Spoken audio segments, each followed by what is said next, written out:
Hi, welcome to Playing Flute with Mami, and I am Mami. And with this video, I wanted to talk about something about how to say about metronome training. Actually, I'm not against using metronome when you practice, but I don't do it. I have metronome. I use it sometimes, but I stopped using it a long time ago. I think I stopped using the metronome for exercise. Maybe I didn't really use the metronome for the practice of flute, maybe even piano. I didn't like metronome.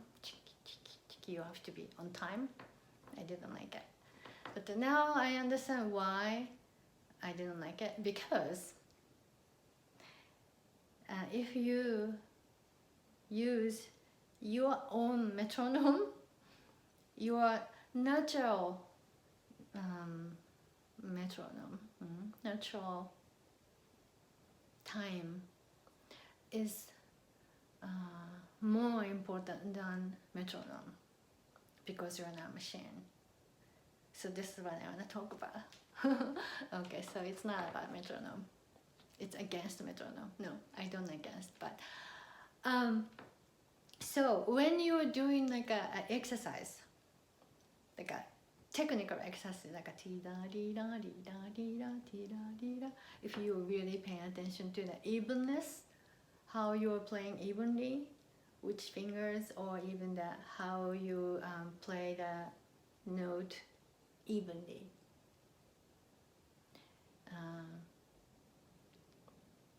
Don't use metronome.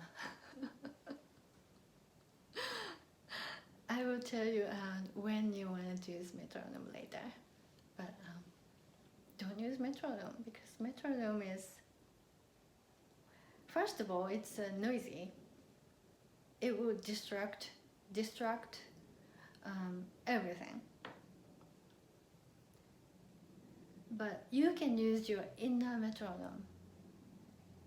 You have you can count time, I'm sure. So use the metronome when you do the exercise. And one more thing is, because this is your inner metronome, the time can stretch. 1, 2, 3, 4, 5, 6, 7, 8. You can do anyway, because it's your inner metronome, your timing,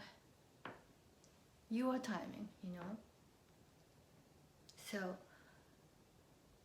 which means you can slow down.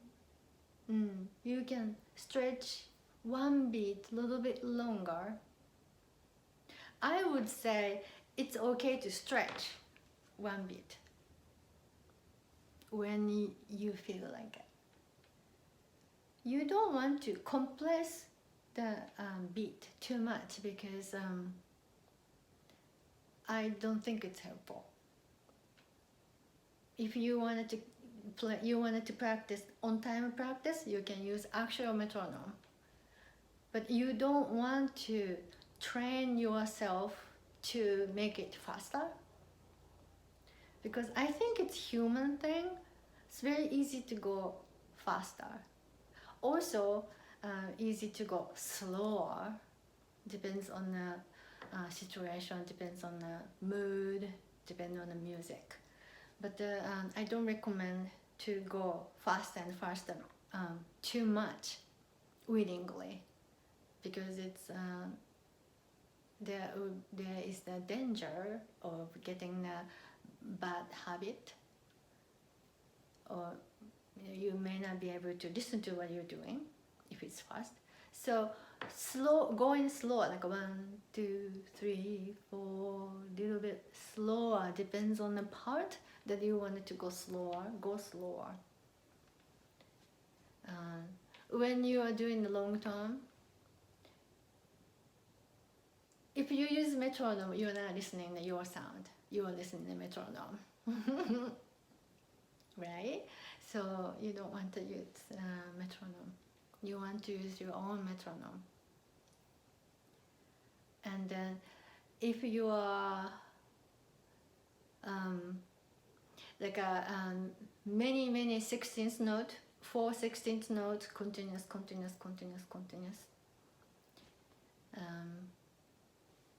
you can stop when you take breath. Then take a breath and then go back, same tempo.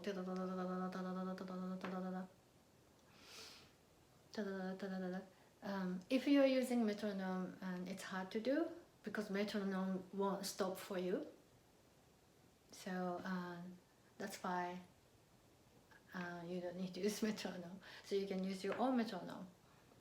You can slow down, you can stretch time.